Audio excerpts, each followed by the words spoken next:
high, and some of the things are blocks, and occasionally you'll need a ladder, and there are spikes in this room, and you're blind, and you gotta find your way through. If you get to the end, you're safe. But now, and then, when you get to Torah, it's like, it's lit. let me turn the lights on and I'll pull your glider off, and it's so easy. How easy is it to walk through an obstacle course when you can just see it? A lamp unto my feet and a light unto my path, right? Isn't that a song? It's the way, the truth, and the life. Thy word is a lamp unto my feet and a light unto my path. Right, like I don't always see the end result, but I can walk up there and be like, I don't want to step on that. I'm going to step over here on the clear path. Let me walk this way.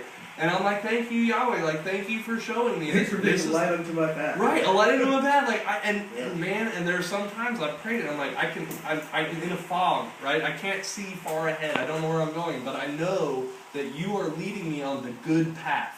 And I pray and I say, Lord, if I'm like one of these stubborn goats and I try to go this way, pull me a little bit. Just give me a yank and pull me on your straight path. And I'll even say, and I don't say I want a sign and show and remove the fog. I say, Lord, just continue please to lead me on this path, regardless of what I say. Lead me on the good path, right? Because He knows where it goes, and His light, His commands are a light, and you can see, and it's such a blessing. When you know what the left hand is and what the right hand is, and that you're not supposed to turn to the right or to the left, then you know where you need to go. When you don't, you gotta guess, man. It's like we were talking about a couple days ago. Like we were saying that that old quote was from Goethe. I think he says like, "None are more hopelessly enslaved than those who falsely believe they're free." So like all the other people in the world are actually the enslaved ones because they're enslaved to sin. Like they have no idea what sin actually is. They're just especially Americans. You know, we're the worst. We live in the land of free, the home of the brave. Mm-hmm. But we are the most hopelessly enslaved. Right, because you don't know where the walls are of your prison. You don't even know that you're in a room because you can't see where the walls are. We're the most enslaved. I don't go anywhere without this. I'm a slave to my phone. Without that, I can't make a living. Elder Tim, Brother Zach, right? I don't have a phone. Don't have a phone. Gave it up a month ago. The only woman I want to talk to, I can't talk to over the phone. I said, I'm going to let this thing expire. Don't even have one. I'm standing in the line at Chipotle. I'm waiting to get some food. I'm looking. The line goes like this. Here I am. Every single person, to include my mother and my sisters, every single person, they're staring at their palm. It's a zombie apocalypse. Stick your palm out. We're doing it right now. Stick your palm out. Let's all get together and look at our phones. Stick your palm out and stare at your palm right now. Right. Remove the phone and stare at it. Right. This is the maneuver that every single person is doing. And I was like, man, I remember a time when you talk to the person in line next to you. And right now, every single person is doing this. And even if you try to start a conversation with them, you just feel like you're interrupting them. Right, because they look at you and they're like, and I was like, man, I didn't feel oppressed, and I didn't feel like, why don't I have this thing? I said, I'm free. You are free. I'm the only person that's free right now.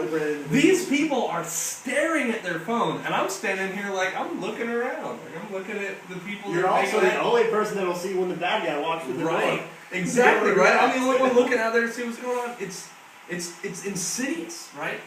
And I thought about it the other way. There's more there because we saw that in Malaysia because cell phones were cheaper and available there when we were there, and they hadn't hit the mainland U.S. and not everyone had them. We still had the ones that were this big and folded out and everything. And over there, all the Malaysians had their phones too, and they'd ride on their scooters, and then when they're off the scooter, they'd be on that phone.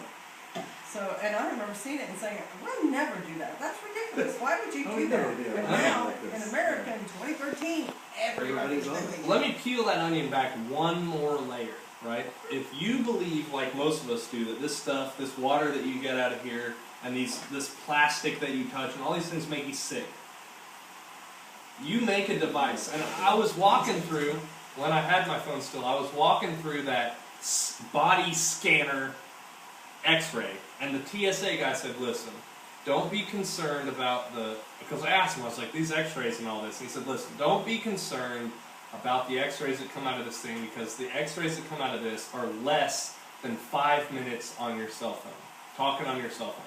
So to most people, they think, that's harmless. But to me, I think, Okay, so a full body, skin deep x-ray is 5 minutes on your cell phone.